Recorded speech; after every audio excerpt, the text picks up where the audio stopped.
I'm Mary Lou Bongiorno, a lifelong resident of Newark, New Jersey. My husband Jerome and I have been documenting our home city for many years. Our 3 R's trilogy of documentaries began with Revolution 67, about the riot rebellion of 1967 that's had a lasting impact on Newark. Its sequel was The Rule, which showed a beacon of hope with a successful model of urban school reform. And this film is Rust, which takes its title from Rust Belt cities and tackles solutions to reduce poverty and racism. This is a problem of finally telling the truth of our history and our present, and then deciding what America really stands for.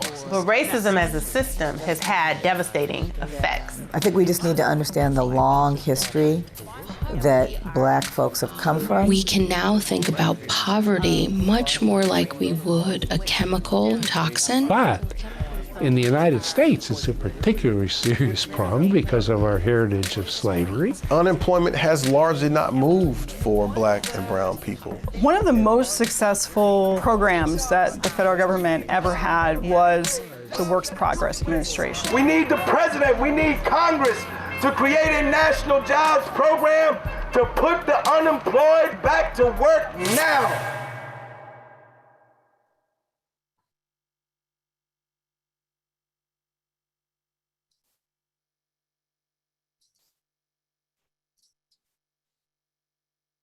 Good evening, everyone. Welcome to PSEG True Diversity Film Series. My name is Donna Walker-Kuhn. I'm Senior Advisor for Community Engagement at New Jersey Performing Arts Center.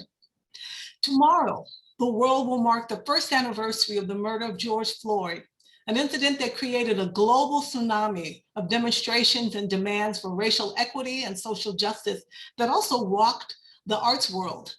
All of this unfolded while our nation coped with the impact of COVID-19 pandemic, which of course not only claimed more than 500,000 American lives, but also shuttered the doors of our nation's arts organizations and cultural institutions. But during this past year, artists and arts administrators of color in every facet of the industry have been raising their voices about the need for equal access to opportunities and to be treated with respect. Here at NJPAC, we too have taken action and standing in solidarity as a direct result of our response to racism in society. For almost 1 year, we have presented monthly panel discussions with films that clearly present issues that face our community with solutions. Our commitment remains steadfast and ongoing, both internally and externally.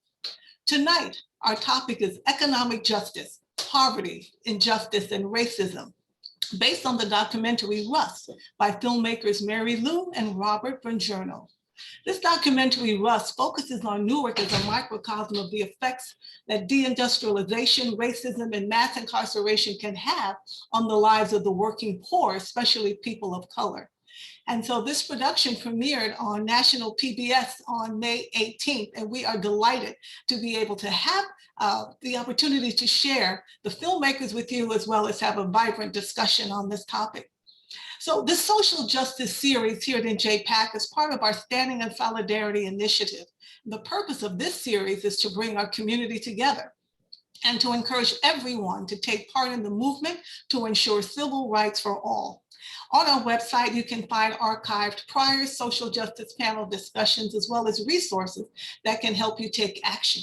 We're also happy to have as our advisors the Newark NAACP and New Jersey Institute for Social Justice, Newark Arts, and the Truth Racial Healing and Transformation Center at Rutgers University, Newark.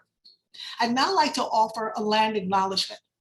The language we're using was created with consultation and guidance from Chief Dwayne Perry of the Ramapo Lenape Munsee tribe and Oleana Whispering Dove of the Eastern Salagi Algonquian descendant. And we're grateful to both of them for the generosity, wisdom, and labor to craft these words. We, the Lenape, original benefactors of land, once ripened and cultivated with attentiveness to the Creator and her ascendancy, express everlasting gratitude to our Creator for the traditional ancestral jurisdictions of the Munsee, Esopus, Canarsie, Capsee, Werpos, Siwanoy, and Wequasqueak, jointly known today as the Ramapo and Natoki Lenni Lenape. We are the Lenape Hoking today and will be for the remaining days of tomorrow, keepers of the past. Let this moment of recognition be a monument of action. Let it be the beginning of hope for this, our Turtle Island, and for the Ramapo Lenape, the Munsee people of whose land we now trod. Here on this land in the place of the Munsee, we acknowledge our debt to those who have come before us, to those who've been denigrated and suffered for the sake of cultural and land appropriation. Let this, our land acknowledgement, be the beginning of our return to unity. Let us be guardians of the water, the air, and the earth, the four-legged, the flyers, the swimmers, the crawlers, the mammal people, and the green.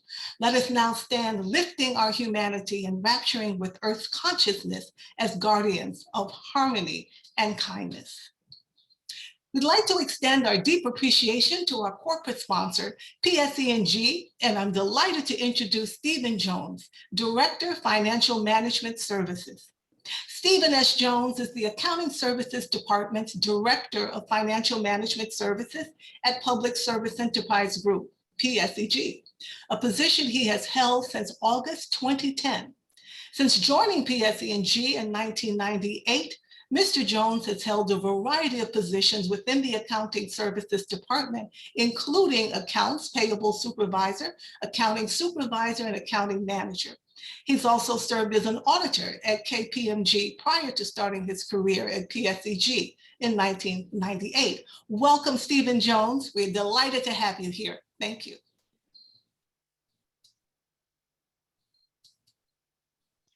Thanks, Donna, and welcome everyone to tonight's event. I'm Steve Jones, Director of Financial Management Services at PSEG, the very proud sponsors of the Standing in Solidarity program and the PSEG True Diversity Film series. Our company, PSEG, and the PSEG Foundation are pleased to be longtime partners with the New Jersey Performing Arts Center. PSEG was among the earliest supporters of the NJPAC and the True Diversity Film series, which represents the best of that relationship. This series reflects PSEG's commitment to Newark, where we are more than just another utility and more than just another company. PSEG has made our headquarters in this community for the past century and then some. We'll be marking our 118th anniversary later this year. We're proud of our commitment as citizens of Newark and as citizens of New Jersey. A tremendous part of that commitment is our support for organizations such as NJPAC and what that support means for diversity, for education, and for the arts. Last summer, in the wake of the tragic killing of George Floyd in Minneapolis and the demonstrations that followed in cities and communities around the country, PSEG and the PSEG Foundation announced another commitment, the Powering Equity and Social Justice Initiative. The initiative is the PSEG Foundation's $1 million commitment to support organizations that address the racial injustice, inequality, and human rights in communities of color in New Jersey, New York, and anywhere PSEG operates. As a person of color, PSEG's commitment to the city of Newark, diversity, education, and the arts makes me proud to be one of its employees. Now, it is my honor to welcome all of you to this important and entertaining event. Thank you for being here, and please enjoy the discussion. Back to you, Donna. Thank you, Stephen. Before I bring on our moderator, I just wanted to make sure I correct the names of our filmmakers. It is Mary Lou and Jerome Bongiorno. So I wanted to make sure that it's clear. So now let's welcome our moderators for tonight's panel, Dr. Leslie Wilson. Dr. Wilson is professor of history at Montclair State University, and he's an expert on environmental racism in New York City, community development, American history, and African-American studies. Dr. Wilson is also Associate Dean, the College of Humanities and Social Sciences at Montclair State University. Welcome, Dr. Wilson. Thank you very much, Donna. It's a pleasure to be here. And good evening and welcome to our guests. Tonight, we're going to discuss Rust, the third film in a trilogy by Mary Lou and Jerome Bongiorno. We're going to highlight some issues covered in the film and discuss what's next. We're looking for solutions and highlight the solutions offered in the film to provide context and information for those who've seen the film and to motivate those who haven't seen the film to watch it in the near future. I'd like to introduce our panelists, starting with Barry Bluestone, Chingoze Onomye, Larry Hamm, and then, of course, Mary Lou and Jerome Bongiorno. Panelists, please join me.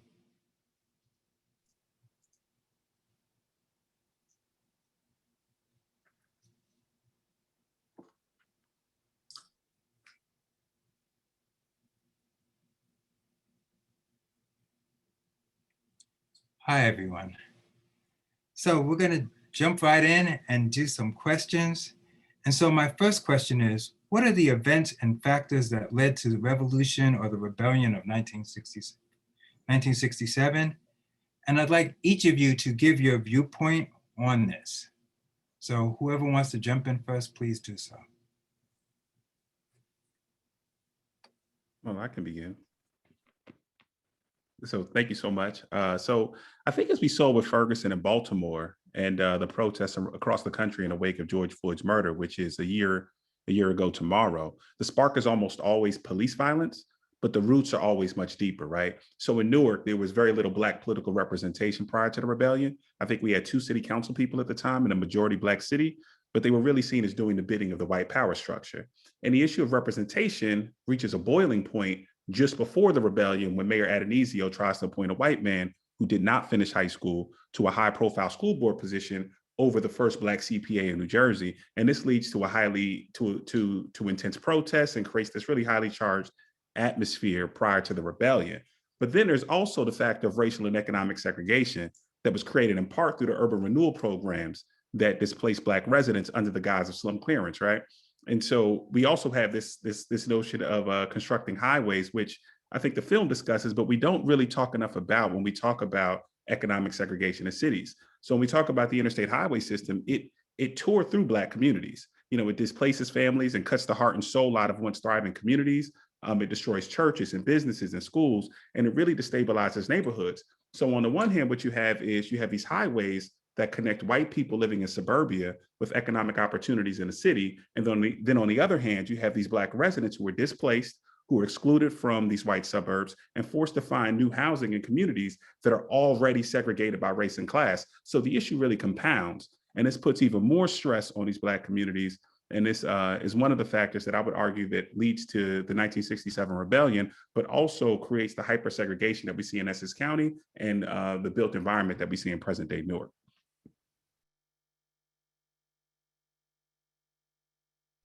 I would also like to add, and that was a very excellent response, Chingozi. But I would also like to add, and I know you alluded to it, but I'll just say it directly, the stifling poverty. There was racial segregation, but as we know today, you can have racially segregated communities, but the conditions, would reflect that of working class and middle class people, but the poverty in Newark was stifling. In fact, there were reports at the time that said Newark had the highest rate of substandard housing in the nation. Not only the poverty, but the high levels of unemployment and underemployment. Remember, it's not just not having a job, but devilishly having a job and still not making enough money can be just as confounding. So I would just like to add that the poverty, the underemployment, the unemployment, and other socioeconomic conditions, even as we are going through the COVID crisis right now, African Americans were experiencing a health crisis then. We had the highest rates of infant and maternal mortality in Newark, rates higher than the rates in some third world countries. So there was a welter of negative socioeconomic conditions that provided the kindling for the fire that erupted in July of 1967.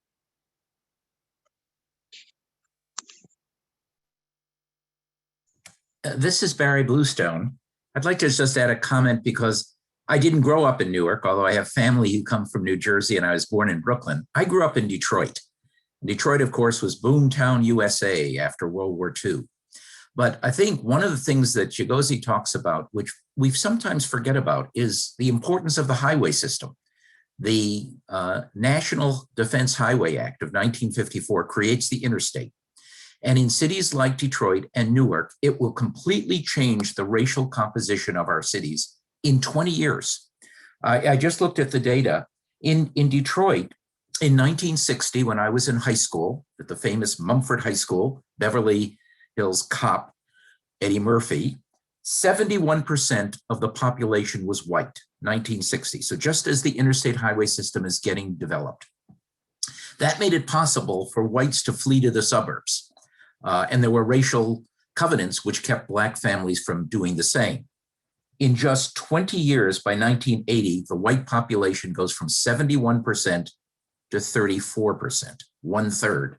The Black population rises from 29% to nearly 70% in Detroit in 20 years. In Newark, the white population was 66%, 2/3 in 1960, was down to 31% 20 years later, while the Black population grew from 34 to 58%. What I find so stunning about that, and in the work I've done, is just how rapid these changes occurred as a result of the combination of racism and federal highway policy, as well as housing policy that restricted Blacks to the central city and didn't allow them to move to suburbs. Yeah, we had in Revolution 67, we talk about the poverty in Newark being, somewhere between 18 and 20%. And today, and when those riots happened in 1967, obviously it was because of decades of impoverished conditions that led to the frustration that led to those riots. And today, if you take a look at Newark, we're near 30% poverty rate. So if you figure we can have a riot at around a 20% poverty rate, well, we certainly can have a riot today. And that's why we need to reduce poverty. We see it every day. We live here. We need to reduce the poverty. We need to reduce the level of frustration. We need to reduce the level of misery so that those things don't happen anymore. And we had seen that in the 60s and 70s when we were researching Revolution 67, there were something like 3,000 different uprisings, riots, rebellions that happened, all sparked by similar conditions. Usually it was some kind of a police incident, as it was in Newark, or it could have been anything that set off, as Larry mentioned, this powder keg to explode, and the frustration level being so high. Well, let me ask you another set of questions then. So can you explain to us how we came to this point from your personal viewpoints? So for example, Larry, tell us a little bit about yourself and your background and how you came to understand Newark? Yes, I failed to identify myself before, didn't I? I apologize. I'm Larry Hamm. I'm the chairman of the People's Organization for Progress, which is a grassroots all-volunteer organization working for racial, social, economic justice, and peace. I'm a product of Newark. I grew up in Newark, New Jersey. I was raised in Newark. I'm a product of Newark Public Schools. I attended South 17th Street School in Newark, grades K through 8. And I'm a graduate of Arts High School, 9 through 12. And I'm a Jersey person because I stayed in Jersey, went to college here. I'm a graduate of Prince University. Just speaking, I just had to reflect for a minute. We were talking about the poverty that existed in Newark. When I lived on Ridgewood Avenue from 1953 to when my father passed in 1957, we had a cold water flat. There are probably several generations of people watching our program today that might not know what a cold water flat is. It means that we had no hot running water in that apartment that we lived in on Ridgewood Avenue. My mother had to heat the water on the stove, not because of any malfunction or because the pipe burst. We just didn't have hot running water. And there were many apartments like that in Newark, New Jersey. The other thing to consider, of course, the high rate of poverty, but also the density of the population. In the central ward of Newark, you had major housing projects. Now, I didn't grow up in the projects. I grew up right down the street from the projects. Anyone knows Hayes Homes and Little Bricks are a couple of blocks from Avon. I lived at Ridgewood and Avon. But the housing projects, Hayes Homes, Scudder Homes, and other housing projects in the Central Ward, up until the late 1960s, it was said that the African-American population was the densest within that 1 square mile than anywhere else in the United States. So with the poverty and the depressing socioeconomic conditions and the frustration that comes with poverty and the constant interaction with the police, which historically, vis-a-vis the Black community, have been an instrument of racial control, it's no wonder that, as Chingozi mentioned earlier, it's no wonder that an incident of police brutality was the fuse to the powder keg that exploded in July of 1967. Thank you. Chingozi, tell us about yourself as well and how you came to Newark. Sure. So I was born in Newark in 1986, so almost 20 years after the rebellion. But my family moved to Maplewood in 1993. And I think one of the biggest differences from Newark to Maplewood was the built environment. And I think in many respects, that's not only a legacy of the rebellion, but also a legacy of what led to the rebellion. And for me personally, I've been interested in these issues of injustice for really as long as I can remember. But I didn't always have the language to understand that interest until my senior year, where I met an amazing history teacher, Ms. Cooper, who's now Dr. Cooper at Rutgers University. And I learned about race and class and how they work together to oppress people. And I also learned that the world that we live in is not fixed, right? Instead, it's really the result of certain people's imagination, and it's on us to imagine something different. So for me, I began to try to organize and work with others to really reimagine the world. And so this led me to all kinds of work, including practicing law. I began my career at the New Jersey Institute for Social Justice, where we really tried to deal with some criminal justice issues at the time I was there. And one of the things that the Institute often talks about is the staggering wealth inequalities that we see in New Jersey, right? So you're talking about a state where white families have $309,000, I think it is. White families have $309,000 worth of wealth, whereas Black families have just under $6,000. So I think that when we talk about or think about Newark in relation to some of the surrounding suburbs, that wealth inequality is a significant factor. And the home ownership question is also a significant factor. I think we'll get into that a little bit later, but I think that that's something that we also have to consider. Thank you. Jerome and Mary Lou. Mary Lou, I know you're a resident of Newark, a longtime resident of Newark. Tell us how you came to want to study your hometown. Yes, a lifelong resident of Newark, so a very proud daughter of Newark. This is for us, it's been a journey of taking all of our experiences. Jerome and I have lived in Newark for many decades together, of analyzing our world and depicting it in film. So we've chosen fiction, and we've also done museum installations, all about our home city. But it's the documentary format that really gave us a chance to put a voice to what we see and experience here. And that's why this trilogy of films that we've called the 3 R's trilogy, that started with Revolution 67, that then evolved into the rule looking at urban school reform and the most fabulous school in the country, St. Benedict's Prep, and what it has to teach us. And that's what we wanted to offer, some beacon of hope. And then bringing us to Rust, which is full circle in taking all of our pieces and putting them together. I think Larry previously described it as a puzzle, and Larry, it absolutely was like a puzzle to put the pieces together and offer some solutions to not only inner city poverty, which we see as it's been our mantra, reduce poverty, but also racism. Barry, you've been an expert on studying poverty and intergenerational poverty. Can you start us off on the discussion of some intergenerational poverty? Why it's so important? Thank you.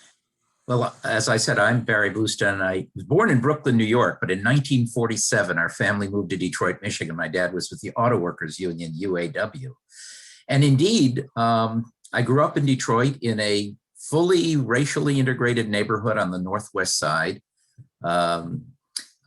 Played on a football team in 1961 in which I was on the front line, and the entire the backfield was black. So it was an unusual place. And Detroit was an unusual place because it was the richest city in America. I put my way through the University of Michigan by actually working on a Ford assembly line. In fact, I brought a prop. This is a 1964 and a half Ford Mustang carburetor. And I built this, I should say, every 11 seconds, 10 hours a day.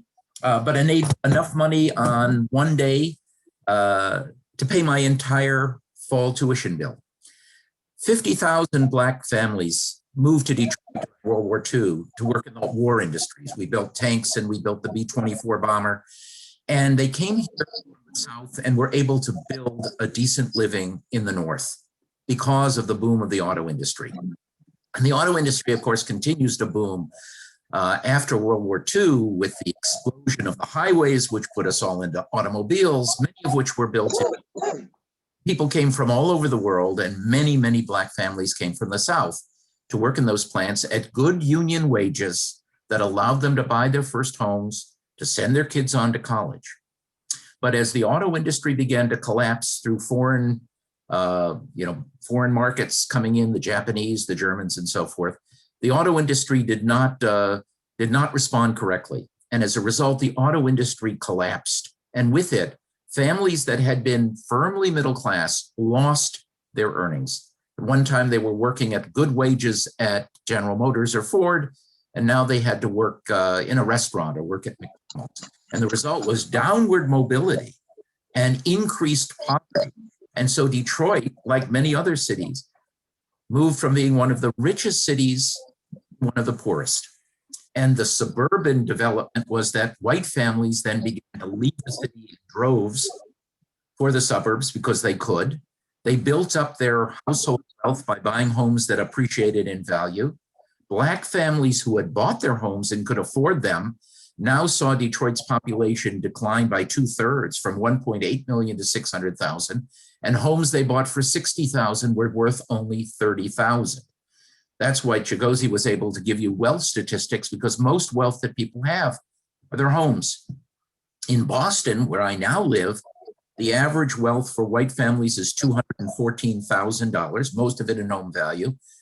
The average wealth for Black families in the city of Boston is $8. And that's because more than 70% of Black families are in debt and don't own their own home. So that is the kind of intergenerational transfer I had. Most of the Black friends I had in Detroit were solidly middle class. And we had a short period of time in which Detroit, in parts of Detroit, were an integrated community. But with the decline of the auto industry, the changes in the economy, we became a highly segregated city with tremendous racial injustice. So we had, in fact, the worst rebellion of 1967, with 42 people dead as a result of police action.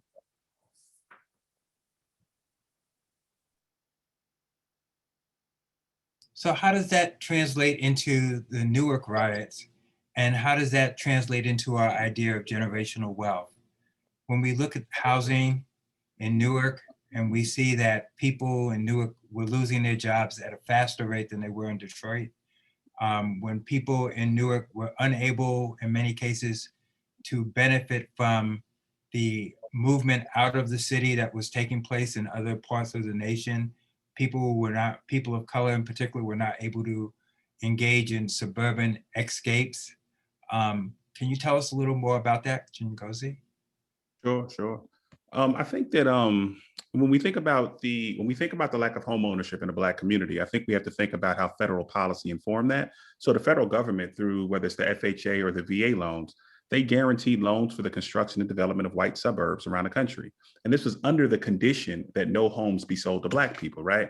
And at the same time they do that, they have policies that would not guarantee loans in urban communities, which were disproportionately Black. And so that's one of the reasons why New Jersey looks the way it does today. So the way that they do this is you have a builder who will go to the FHA for a pre-approval. The builder receives the pre-approval, takes that to a bank. The bank then gives that builder a loan to construct the property. And the bank is willing to give the builder a loan because they know that with that pre-approval from the FHA that's conditioned on not selling homes to Black people, they'll then be able to give mortgages to white families in the suburbs. So really what it does is it pulls all of the wealth out of these sort of urban enclaves and then builds these suburban enclaves for folks, along with the highway system that takes a ton of wealth out of our center cities.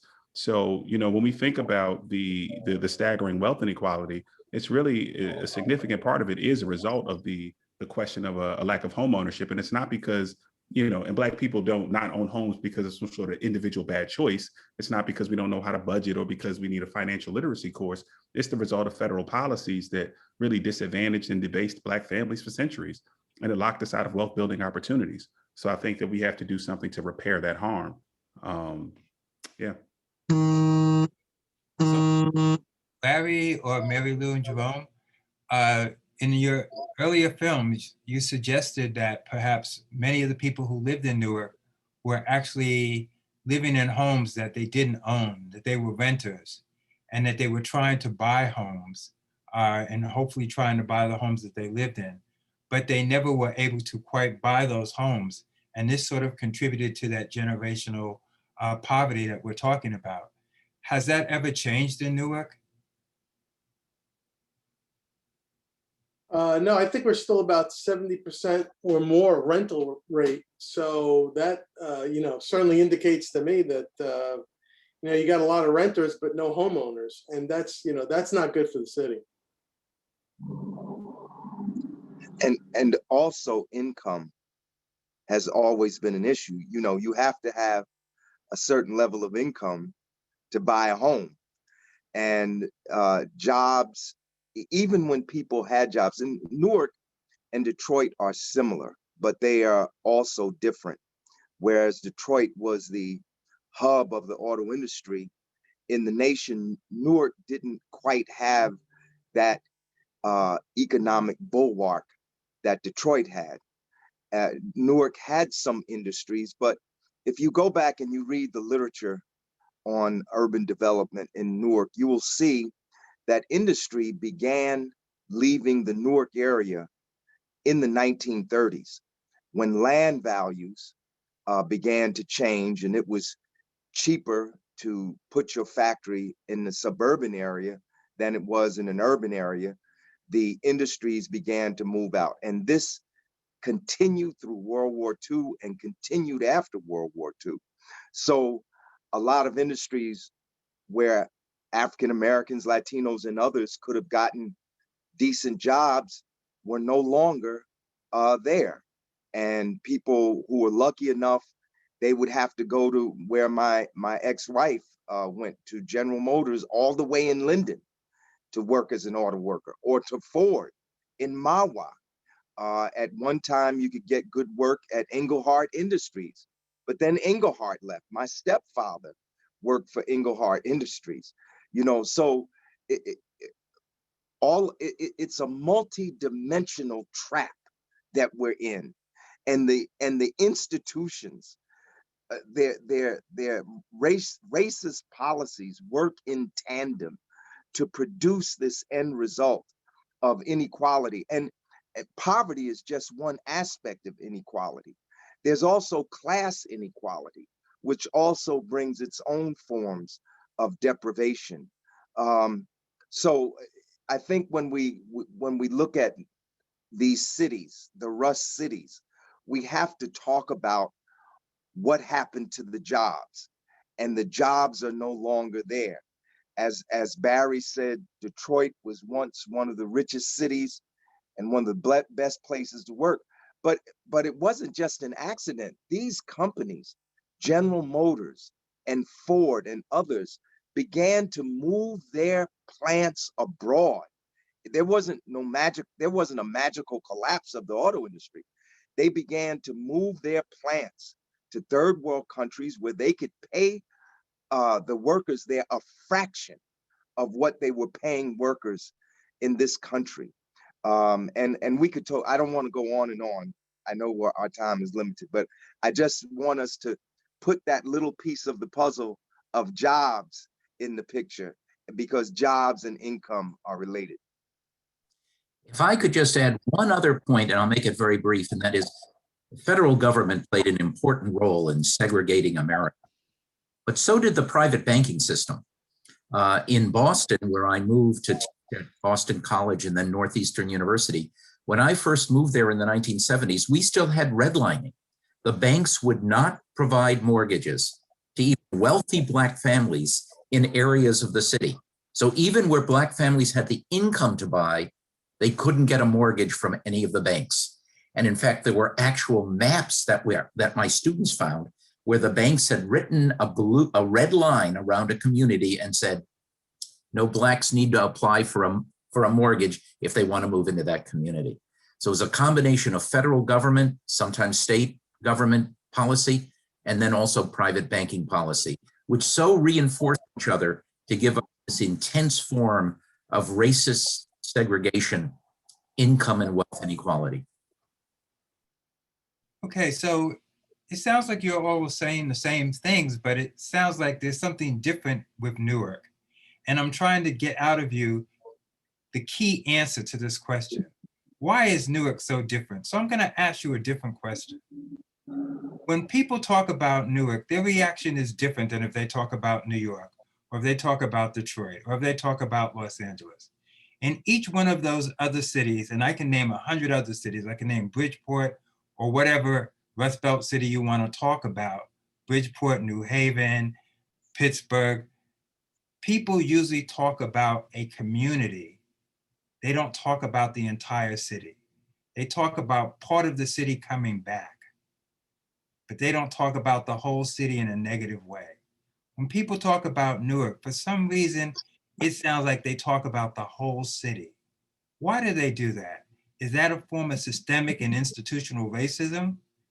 Newark is the biggest city in New Jersey. It's the most powerful city in New Jersey, right?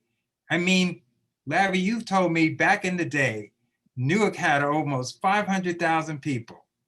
That would have made it the biggest city in New Jersey at the time period. Now it's somewhere around 250, maybe 200. We're not really sure.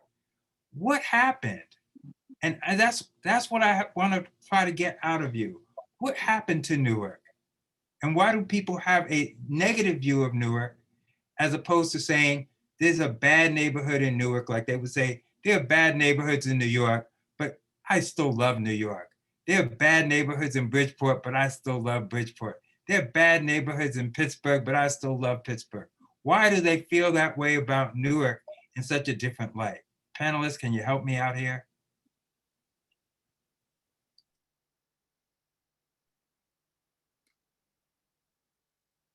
all speak at once now. Come on. Well, I think one factor is probably if you look at most states, I mean, so New Jersey has about 600 some odd municipalities, right? And so when you look at most states, a city like Newark might include the entire county. So Maplewood might be a neighborhood within a city like Newark in another state.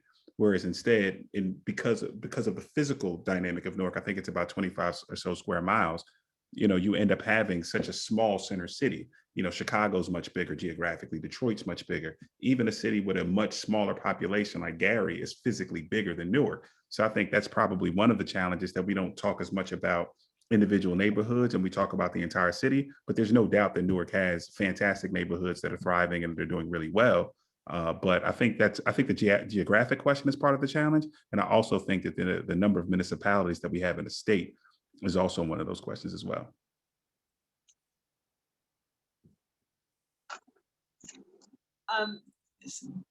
We live in Newark and we love Newark. So when people say they love other places, we love Newark. And one of the things that drove us to make Revolution 67 is because you had Watts in 1965. So you saw this explosion happening in other parts of the country. You had Detroit right on the heels of Newark in the summer of 1967. And many people cite the events, the rebellion, as being a factor of why Newark has been stigmatized for so long. So that hasn't been something that's been easy to address, because we still hear it. And that's why we made Revolution 67, to find out that it wasn't just these conditions, but it was decades of neglect and all the policies that you just mentioned, whether they were private banks, federal government, institutional, systemic, interpersonal racism, the whole gamut of these caused Newark to have this stigma. And that's why we also then wanted to, in making the subsequent films like The Rule and certainly in Rust, to look at what are some hopeful spots, what has worked and what can work, that are time-tested solutions that with the political will, we could see have an impact on Newark. Well, I think Newark is special. I think Newark definitely has a future and will remain a place that people want to grow and thrive. Of course, Newark has suffered from a negative perception that was foisted upon most urban areas, not just Newark. I mean, we have to put Newark in the national context. There's one thing I want to say, though, because I'll start talking about this other stuff and won't get to what I'm really trying to say. Many people regard Newark positively. I regard Newark positively, and I think the positive aspect, one of the positive aspects of Newark is the reason why it has a national reputation. Newark was a hub of the Black Power movement. Newark was an apartheid city. It was a city that for a long time had a predominantly Black population and was controlled by a white minority political structure. And the Black people of Newark, together with Latino and some progressive white allies, were able to overthrow that apartheid structure in 1970, finally with the election of Ken Gibson as the first African-American mayor of a major East Coast city. I don't think he was the first mayor of a major city. I think that title belonged to Richard Hatcher of Gary, Indiana. But in terms of a major East Coast city, Ken Gibson was the first. And remember, I know it's cliche for the panelists, but perhaps there's some people that haven't heard it before. It was Ken Gibson who said, wherever big cities are going, Newark will get there first. Newark was a cultural hub. It was a hub of the Black cultural movement because one of the leaders, or perhaps the seminal leader of the Black arts movement of the 60s, was a resident of Newark, and that was Amiri Baraka, the father of the current mayor of the city, Ras Baraka. And having been one of those young people who was influenced by Miri Baraka and the Committee for a Unified Newark and the Black movement at that time, remember, there was a national civil rights movement. The civil rights movement affected Black people nationally. The Black Power movement affected Black people nationally. And I know when I went to, and I'm going to say this, when I went to Princeton University, I was proud to say that I was from Newark, because it gave me a certain degree of respect from some of my fellow students there who were studying the Black political movement of the time, and Newark was a pioneer. So I just want to say that, whereas some people speak of our urban areas and Newark negatively, there are those of us who speak positively and who feel that there will not be a future, a prosperous future for America, unless America's cities prosper also. So Barry and I are nodding in agreement. We're happy that we got it out of you, because it wasn't coming if we didn't prod you. So the point is now, how can Newark get to where it needs to be? Since you've now agreed that Newark has a lot going for it, how can it get to where it needs to be? As Ken Gibson said, Newark is going to be the city of the future. It's going to be representative of where America's cities are going. How can it get there? What does it need to do to change? And this is the idea of the film, right? So how is it going to get? If I could just say again about Detroit, because I do not know Newark. I've been there many times, and Mary Lou and Jerome have had me in the city, but I've been looking at Detroit very closely because I consider myself a very proud Detroiter, despite the fact that I haven't lived there for 50 years. I'm part of a big expats group, which are all over the country trying to do things to help Detroit. But I've thought a lot about what are the things in Detroit that are having Detroit begin to come back. And let me list them quickly. One, there are a great number of new urban pioneers, young people, but also families. The home where I lived on the northwest side of Detroit was boarded up for a long time. I went back to see it just last year. I talked with the owner, who was a 33-year-old Ford engineer. He and his family, Black family, moved from Park, which is a suburb, back into the city because they wanted to help rebuild the city. When they bought the home 4 years ago or 5 years ago, it cost $30,000. I noticed today it's worth $160,000. So that whole neighborhood is now coming back because of those urban pioneers. The second thing is Detroit has had some very progressive business leaders, particularly Dan Gilbert of Quicken Loans. Dan has put billions of dollars into the city, new buildings, rehabbing old buildings, bringing other businesses there, creating lots of jobs. And he works very closely with the mayor, who in a city which is, only 11% white, elected for the second time a white mayor who has strong support from the Black community. He won with 71% of the vote.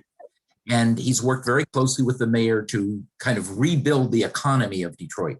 The third is that Detroit's has become, again, an educational center.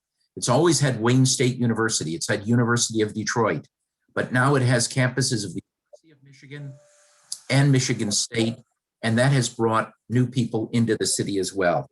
And finally, I think most important, because of the sponsor of this program, the arts community has played a tremendous role in Detroit in bringing people back in. The rebuilding of the Opera House. When I was last there, the whole city was vibrant again on a Saturday night with music venues and film and stage that brought many people back to the city. So it's a combination of urban pioneers, business leaders, and political leaders who are really devoted to the city, educational institutions and arts institutions that are providing the beginning of a renaissance in our cities.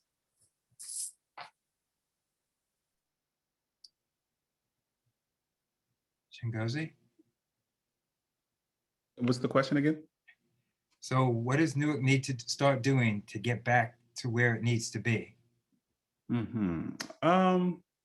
What does it need to start doing? I think that, one of the challenges with cities is that while I think Detroit's certainly doing some work to get back, and I think Newark under the leadership of the mayor and business community organizers and the larger community have been working incredibly hard to bring Newark back. I think ultimately what we need is some federal resources. I think that when we think about, I think somebody mentioned World War II.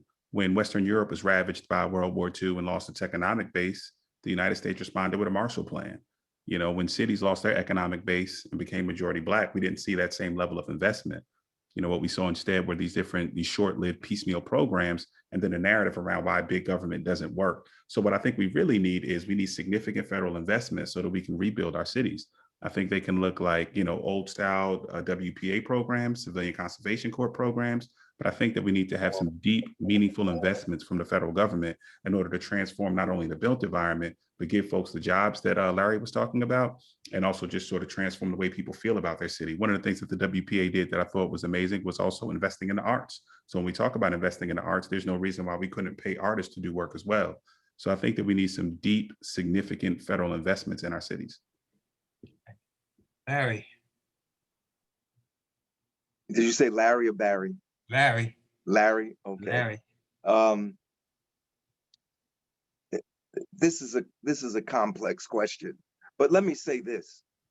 One of the things that we need is a national urban policy. The United States has not had a national urban policy for nearly 40 years. I think the last announced urban policy of a presidential administration was from the Carter administration. And that notwithstanding, the effort to not support our cities, you can almost mark the year. It was 1968 and the election of Richard Nixon. That was the beginning of the backward march to roll back all the gains that had been made by depressed parts of our population in this country, not for just the last 50 years, but maybe going all the way back to the 1930s. So we need a national urban policy so that all the major institutions that can contribute to urban development will be following a plan with milestones and goals involved and recognized by everyone. But I one of the things that concerns me is this bifurcated development we have in our cities, where we see a renaissance for the downtown areas, but we don't see that renaissance in the neighborhoods. Now, there was some effort to construct housing in the second neighborhood I lived in. The first neighborhood I mentioned earlier, Ridgewood Avenue. The second was 12th Street. When my father died, we went to live with her parents, my grandparents. And even on that street, you can see where some new housing has been built, but it hasn't been enough. So we have to have development not only of the business districts, but we have to have development of the residential area. And I think the key to this is jobs. People have to have adequate income, enough money to buy a home. But remember, it's not just in the buying, it's also in the maintaining and keeping a home. More African Americans have lost their homes in the last 5 years. We've lost more wealth as a result of home foreclosures in our communities than in the previous years since emancipation, just within a 5-year period. And we're getting ready to have another tsunami of home foreclosures and evictions when this moratorium expires. So in short, I think we need a national jobs program to, like we had, Chigozie mentioned the WPA, we need a 21st century WPA. We have millions of people in our country unemployed and underemployed. We need a national jobs program to put people back to work with jobs at a living wage. And I'll just jump in, Larry, because that has been your rallying call in each film, and we echo it strongly, particularly, 21st century WPA. But I just want to say one thing that we brought out in various parts of Rust that is so vital, which is counseling.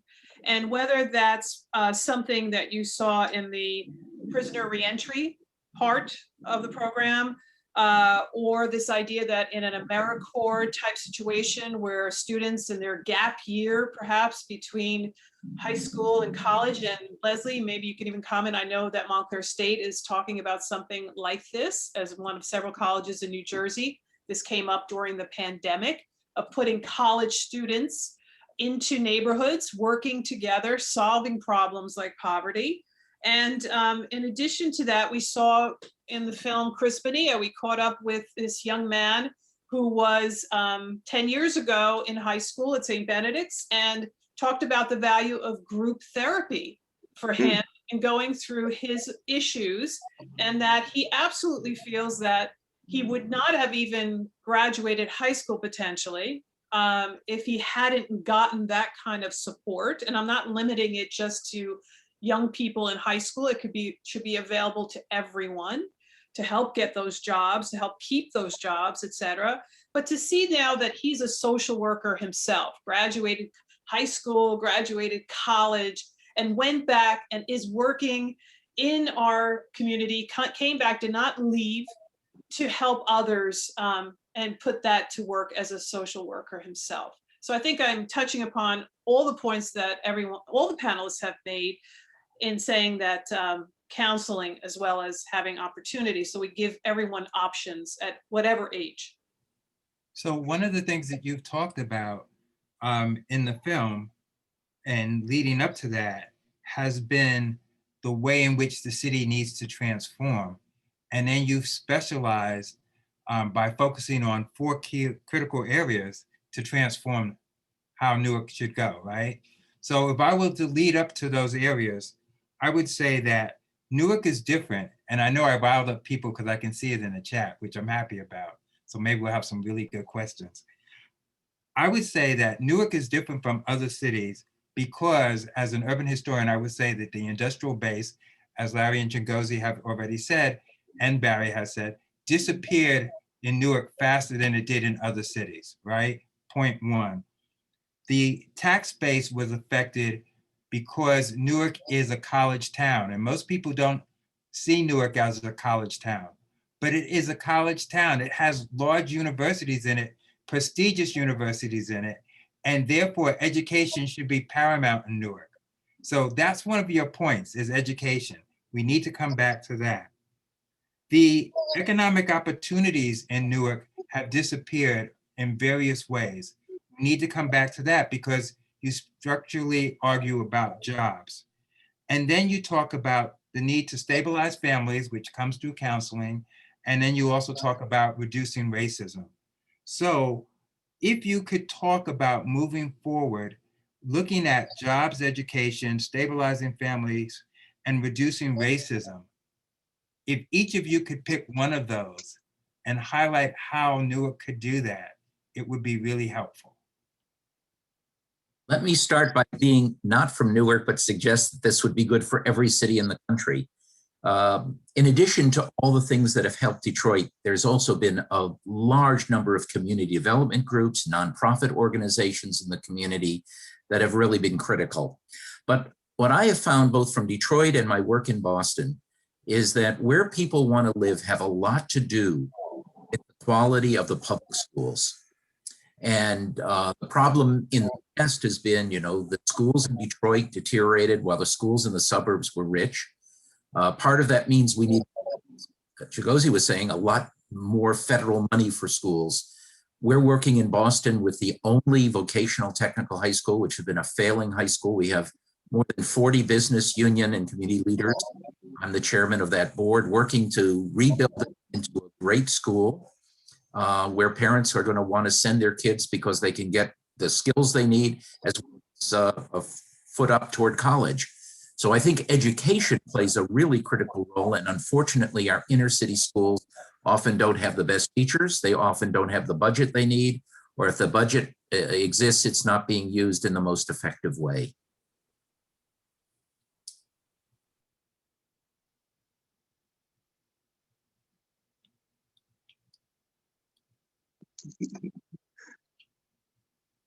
I was trying to ask Jerome if he would like to say something about education, because it would be the rule for us, our film, The Rule. Yeah, I mean, you have to improve the educational system, and the educational system has to be absolutely tailored to the needs of inner city kids. You know, the kids grow up in poor and dangerous environments, so they need a specialized education. And I mean, and that was our second documentary on Newark, which was called The Rule. And that's exactly what St. Benedict's Prep did. It tailored the educational experience to the needs of each kid. And a lot of those kids, you know, some of them were very vulnerable, and they had to create a residence to house them, you know, so they could so that they could be immersed in the proper environment 24 hours a day. Now, if that's what we need, why aren't we doing it? And we were able to go to over a few dozen schools with some lessons from The Rule, using something that was no cost. So it was peer counseling, having students counsel each other instead of having adults provide that.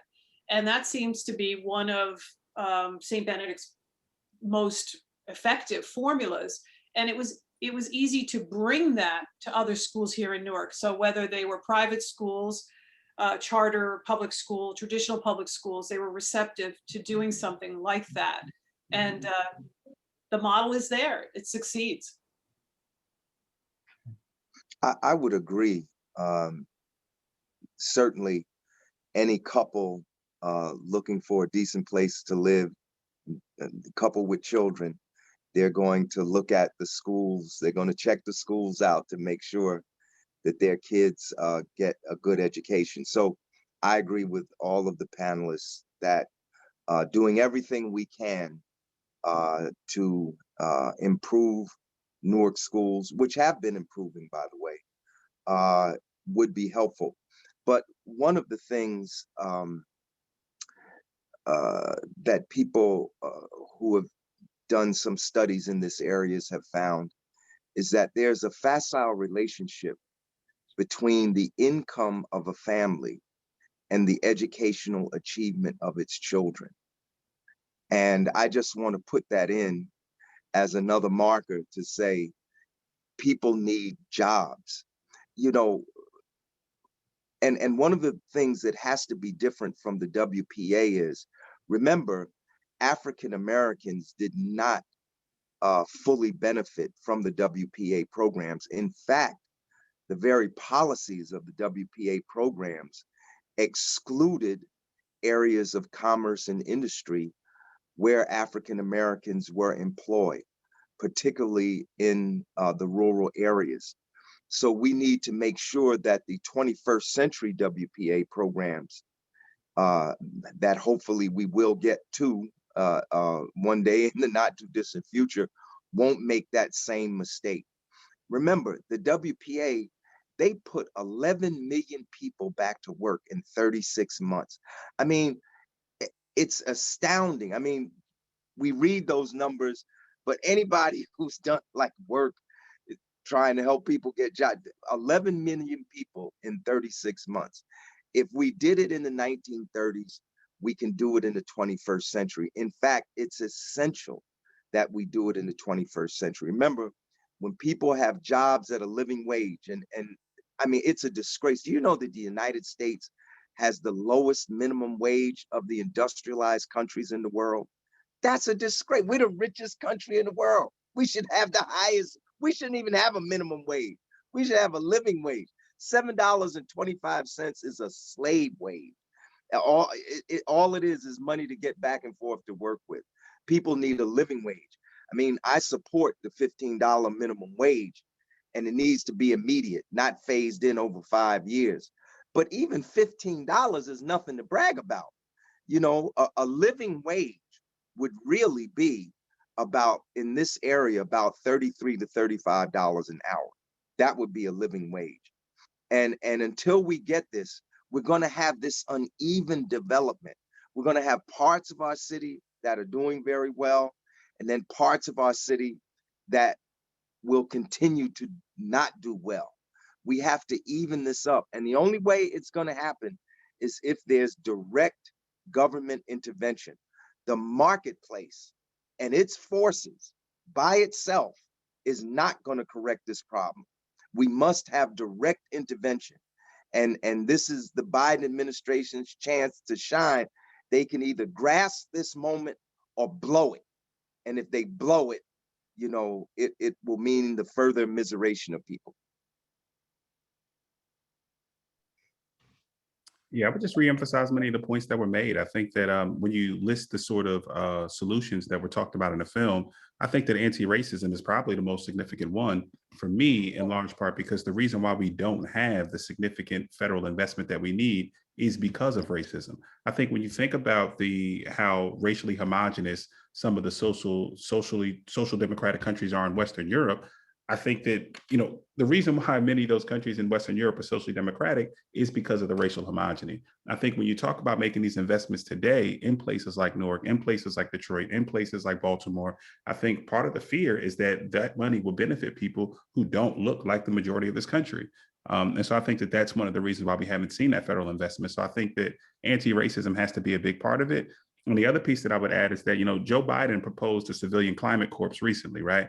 And it wasn't a very ambitious program, but AOC followed up with a much more ambitious civilian climate corps program. So I think we do have to participate in electoral politics and make sure that we elect some progressive folks so that we can introduce different things into the narrative, right? Because if Biden's narrative were to stand with a very small civilian climate corps program, then I think that we don't really get what we need in terms of a 21st century style New Deal. So I would encourage folks to engage in electoral politics, to continue organizing, and I think we have to all become anti-racist. So I'm going to take a few questions from the audience and then we're going to wind down. So one of the questions asked / statements was, what about crime? How do you deal with crime in the city? So anyone who wants to answer that one, please feel free to jump in. You reduce poverty. Okay.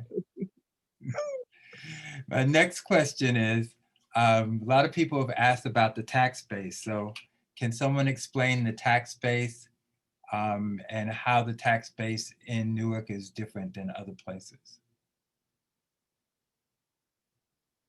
I think the tax base in Newark is different for some of the reasons you mentioned in terms of the universities, but also because we have a lot of state, county, and local government offices there that aren't being taxed as well. So we have, and of course, in the port, which isn't taxed as well. So I think that we have a smaller tax base than you might expect for a city of our size, but that's not to say that we don't receive payments in lieu of taxes, right? So it's not that, so while the port might not be taxed, it's not that the city doesn't receive any money for it, but there's some arguments about how much we ought to be receiving for it.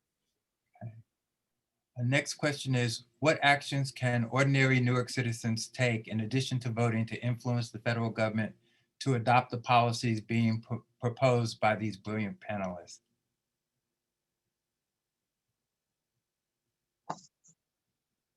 Well, other than voting, you have it's something that has to be done constantly. It can't be done just by going to the ballot box twice a year in the primary and in the general, although that is important. And it's more important than ever before, because look at what's happening with voting rights right now. There are 404 bills introduced by Republicans in 43 different states to, in fact, suppress voting rights.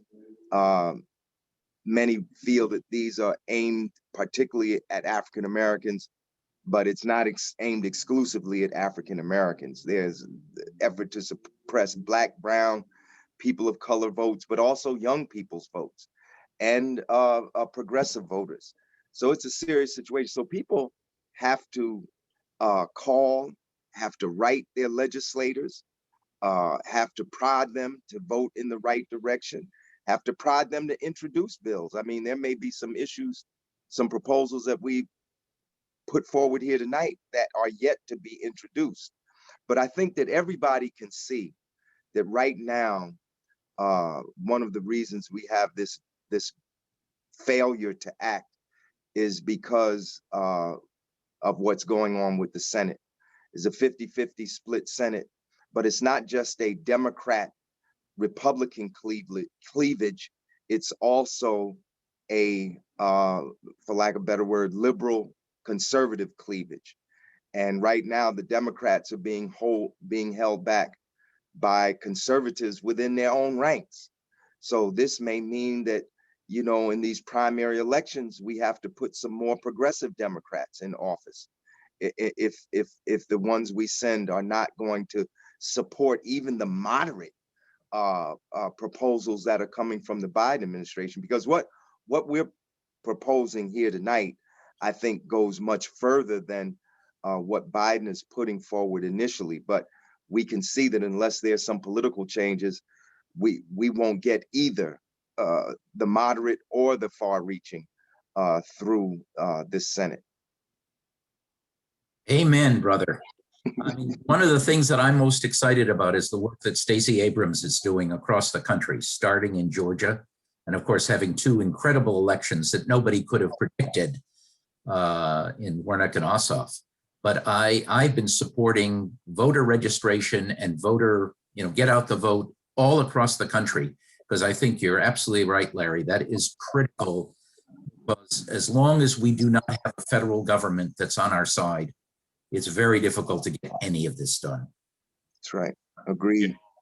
I would just add that, I think voting is critical, but I think in addition to voting, I think we have to organize. I think we have to do what Larry was doing before he joined this panel, right? Which is demonstrating. I think that, we've seen Black people get killed by police for centuries, but you get a police bill after you see the largest protests in the country in the wake of George Floyd's murder, right? So what it tells you is that while voting is important and you want to have some people in there who are sensitive to your issues, without organizing, really nothing happens. You move the needle by organizing and really large demonstrations. We began the panel by talking about the Newark Rebellion. A lot of the things that we saw in the city of Newark post-rebellion came because people came about and demonstrated that rebellion itself. I mean, I talked about there being a lack of Black political representation. After the rebellion, you get your first Black mayor. We talked about programs, the urban renewal programs that displace folks. You have folks like Junius Williams, who went ahead and organized against the medical school proposal after the rebellion. You talk about the highways. You talk about Highway 75. It was a highway that was supposed to connect 280 to 78, an 8-lane highway that would have tore through the central ward of the city, but it was organizing a protest that stopped it. So we definitely need elected officials. We definitely need people in every single facet of life working incredibly hard, but we have to be outside and we have to put pressure on the system if we want to see meaningful progress. Okay, I have a question for Jerome and Mary Lou. Comes from your good friend, Richard. He's asking about any thoughts on how to cajole or coerce local business corporations to hire qualified residents. And I know you were involved in that to get people from the community hired. So could you talk about that? Sure. I mean, the corporations, I see that there are a number of comments on that, have to be as involved as Leslie, as you pointed out, for the universities.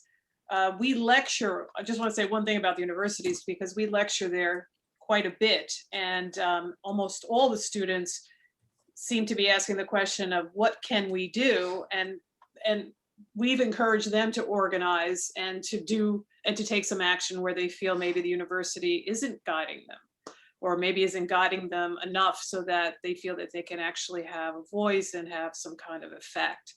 But in terms of corporations, absolutely, we have to put pressure on all of these for funding. You gotta force them.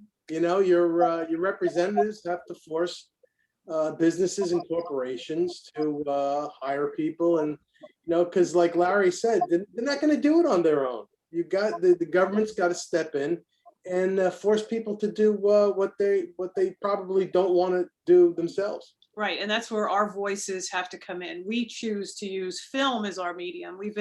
We are speaking to students in Newark tomorrow and the next day, and we say, here's your cell phone. This is a camera. This is a powerful tool to capture what frustrates you, what angers you, and record it and share it, and then get others to be with you. So if each of you could summarize in 2 minutes the key thing that you want the audience to take away, what would that be? So I'm going to start with Mr. Hamm first. 2 minutes of what you want the audience to take away. 2 minutes, okay. We need a national jobs program with jobs at a living wage. The movement toward a living wage can be kickstarted with the passage by the federal government of the $15 minimum wage. And it shouldn't be phased in over 5 years, because in 5 years, $15 won't buy what $15 can buy today. So we need a national jobs program. We need free college, and we need to end student debt. All these young Newarkers that have graduated and gone to college and come home, they're coming home with 50, 60,000, some of them with $100,000 in debt for 4-year college. They won't be able to buy a car, a house, or anything else. So we need to end all student debt. We need Medicare for all, universal health care in this country. We're the only advanced industrialized country that doesn't have it. People are being bankrupted by their medical bills. And we need universal child care. Do you know how much women are paying for child care? They're paying $1,000, $1,200 a month. Some of them are paying as much for child care as they pay for rent. I don't know how they do it, working as secretaries and clerical workers. We need universal child care, free for working women and working parents, because there are a lot of working fathers out here too. So those are some of the things that I think we need at this time. Thank you. Mr. Oyema, Esquire. Yeah, so I mean, I would agree with a lot of what Larry said. I think that we need a 21st century style work progress administration program. And I think that, you know, while we borrow ideas like that from the past, I think it's important that we also learn from them. So we can't segregate our civilian climate corps program or exclude women like we did last time. We can't rebuild our aging infrastructure by tearing apart Black and brown communities. We can't deny Southern Black workers an opportunity to work on federal projects. And we can't exclude industries that disproportionately hire Black men and women from benefits like we did with Social Security. So I think we can borrow some of these ideas from the past. I think we should borrow them. And I think we should leave some things in the dustbin of history. And the last thing I would offer is just that, you know, poverty is not the natural consequence of poor choices, right? It's not because people made poor individual choices that they're poor. And this narrative that residents of Newark or other central cities are to blame for this concentration of poverty and violence is just wrong. It's simply untrue. So it's the result of several factors that we have to organize against. So people have imagined today's world, we must imagine something different. Mr. Bluestone, Professor, can you give us some answers? Well, I agree with everything that I heard from Larry and Rosie, and I would sum it up in the following. Organize, organize, organize. Educate, educate, educate. Vote, vote, vote. And I want to particularly thank Mary Lou and Jerome for their phenomenal set of films. It was an honor to be part of one of them. It's an honor to be with all of you in Newark. I hope to visit again soon. And it's been an absolute honor to be on this panel with all of you. Thank you. Buongiorno's filmmakers, please give us your views. Well, you know, our log line for Russ is how to break the chains of poverty in U.S. inner cities. And, you know, we made the film so viewers can understand the history of poverty and racism in Rust Belt cities like the city that we live in, Newark. But our message is simple. It's reduce the poverty and the crime will go down, reduce the poverty and graduation rates will go up. And also we should hold our representatives up to measurable goals. For instance, like in 10 years, Newark's poverty should be down to at least 15% from the current 30%. You know, we should hold our reps up to that number like that. And basically the takeaway from the film is it's not hard to reduce poverty.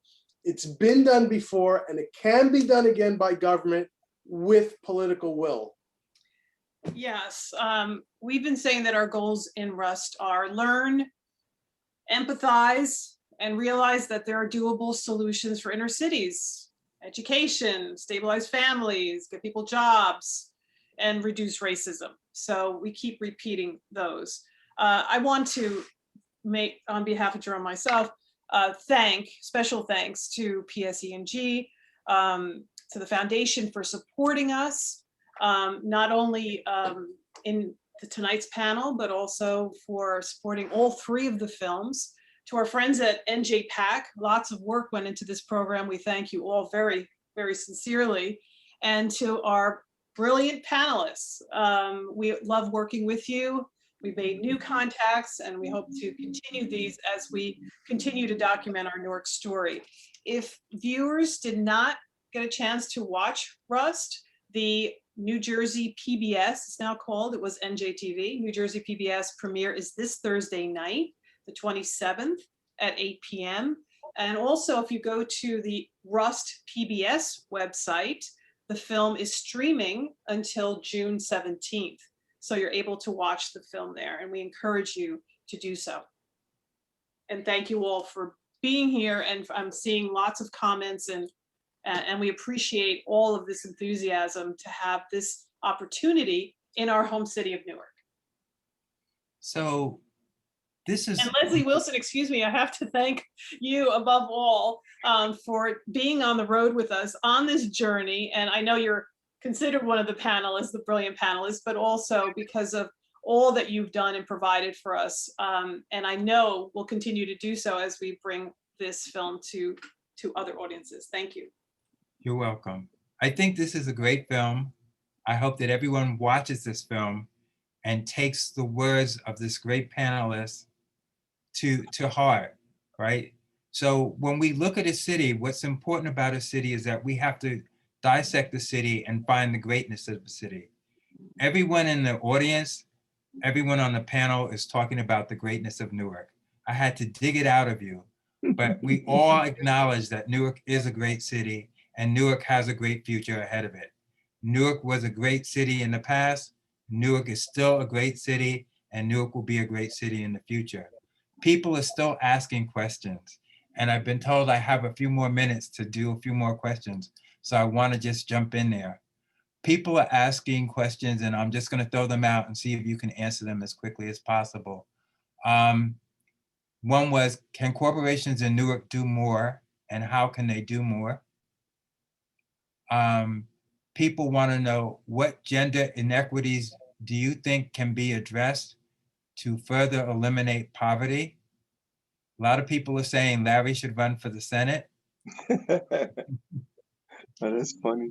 And some people are saying they want to know about gun control and legislation. They want to live in Newark, but they're afraid.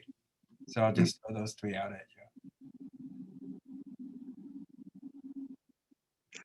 Well, let me jump in and then give my kudos also to you, Leslie, for moderating tonight, and to the Buongiornos. I can't express in words my love for the work that you have done, especially this. All your films were great. Revolution 67 and Rule, and now Rust. But Rust is, I think, an exceptionally awesome teaching tool. And so if we have any teachers, professors, educators, I really would urge you to use this film in your classrooms and in your courses, and expose your students to it. I think it's a great interdisciplinary tool. And I just want to say, crime is a serious issue. I think we need national gun control policies. We have to stop the flow of guns and drugs into our urban areas. And I don't think they're flowing there by accident. I think it's part of a policy, you know, and I think if we were able to just stop the flow of illegal guns and drugs into our community, that too would cause a significant decline in crime. But I think Jerome was right on target when he said eliminate poverty, reduce poverty, you reduce crime. They're handmaidens of one another.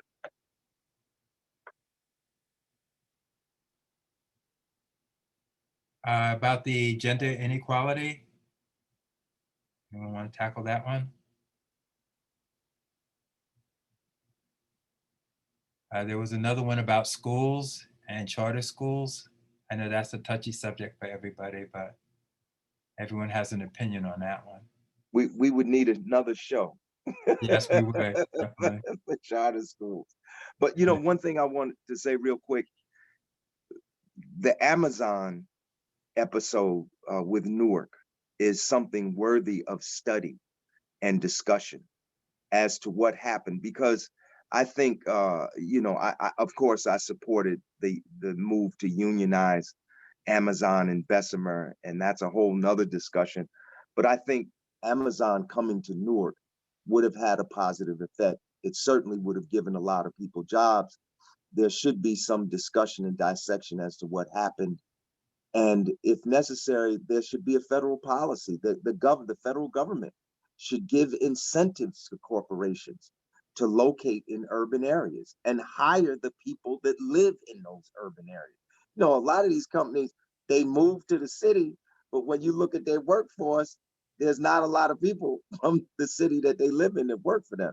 So we need government incentives, financial incentives and otherwise, to encourage corporations to locate in cities like Newark and to employ the residents there. So I have an idea for you. See if you like this idea. I would give a tax benefit to corporations to come into Newark, and then I would give a commuter tax, just like they have in New York City, to people who live outside of Newark who work in Newark. That way, I think I would get people who live in Newark to get jobs.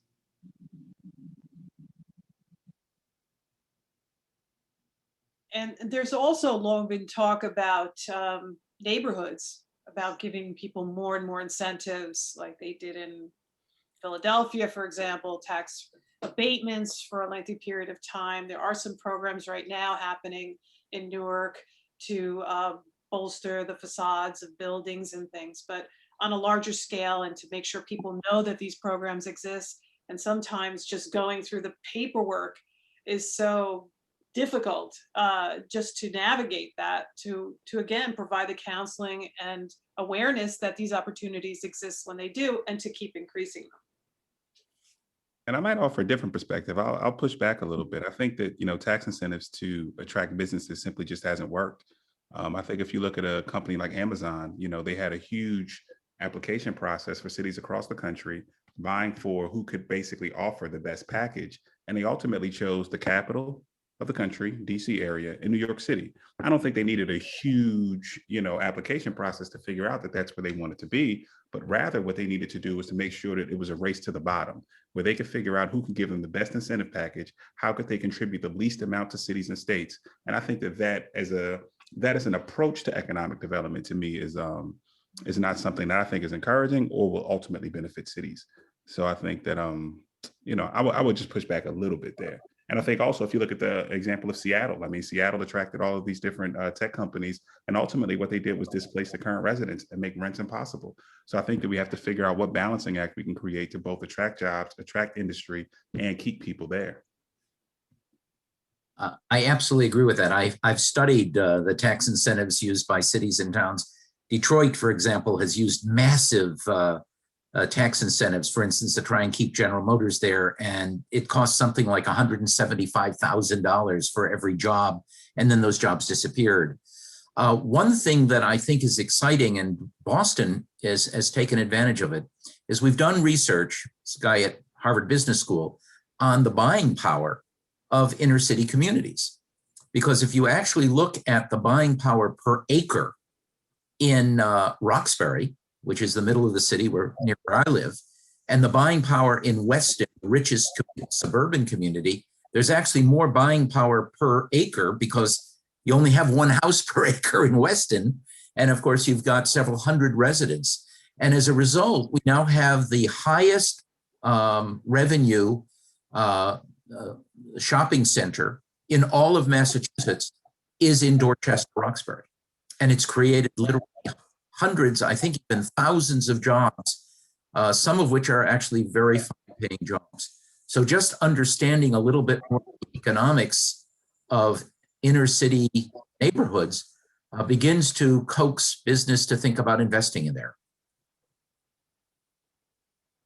I would also like to direct people to one of the many books that Ralph Nader wrote, Economic Democracy. Are any of you familiar with that? I remember reading Economic Democracy, and he did an examination of industrial policies from the I can't think of the word right now, Sweden, Norway, Denmark, the social democratic countries. And it was interesting, you know, in the United States, a company can just get up and move anywhere it wants to. They can't do that in Sweden. There's a whole process that they must go through to move their corporation. And they are bound to retrain the workers if they have to leave any workers behind, to retrain them and to help them find employment. So I think, you know, it's interesting because when I went to college and I took comparative democracy, there was very little examination of the economic policies of different countries. We did look at the political system and, you know, shorthand, this country is a dictatorship, this country is a democracy, but there really wasn't any in-depth examination of how does the economy function in this country compared to how the economy functions in this country. And when you look at social indicators and you compare, what is it, the 32 OECD countries, the wealthiest countries, when you look at the social indicators, we're almost in last place. When I say we, I'm talking the United States is almost in last place. Our workers work harder, they receive fewer benefits, they're subject to the most racial discrimination. We're even losing years in our lifespan. Other countries are starting to outlive us now. And a lot of that, of course, has to do with COVID, but you get the point I'm trying to make here. I mean, before I could even begin a debate about capitalism, about urban development under capitalism and socialism, I mean, we have to look at capitalist country compared to capitalist country. And as a capitalist country, we're not doing well by our workers and the majority of our population. So that's where we have to end, unfortunately. But let me just go back to those 4 points: jobs, education, stabilized families, and reduce racism, right? So we stick to those points. Go back and watch the film. If you haven't watched it, watch it. If you've watched it, watch it again. And also go back and look at Revolution 67 and The Rule, and then watch Rust again. Why am I saying that? Because a lot of the things we've talked about tonight are in those 3 films. And keep in mind what Larry said, that Ken Gibson said. Where Newark goes, Newark is going to get there first, but the rest of the country is going to follow. Once again, I'd like to thank all the panelists, and especially thank Mary Lou and Jerome. Please give everyone a round of applause. Thank you so much for your hard work and efforts. And now I need to turn back to Donna. Thank you so much, panelists. Thank you. Thank you, everyone. This was absolutely incredible. I feel like we had a graduate course on economic justice and gave us so many key points. So I really would like to sincerely thank the Buongiornos, of course, for your amazing and powerful film. Thank our panelists for your intelligence and creativity to educate all of us. Thank you, audience. I believe this is probably one of the most dynamic chat rooms I've experienced in this whole series. We can write a book just on the chat and the comments. So thank you all for being awake and engaged. So, you know, we always will continue with our Standing in Solidarity series. Next month, on June 21st, we will be examining the topic of reparations. This week, we invite you to join us for our Wellness Wednesdays as we salute Asian American Pacific Islanders Month. Each month, we're targeting various geographical areas around the world to explore their movements and wellness So this month, of course, because it's the AAPI, that's what we're looking at next month. In June, it'll be the Caribbean culture and community. So we look forward to seeing all of you. Hope that you can join us for all the upcoming events. Just go to the NJPAC website. All the information is there. Thank you so much, wonderful panel, and everyone have a great, great night. Thank you.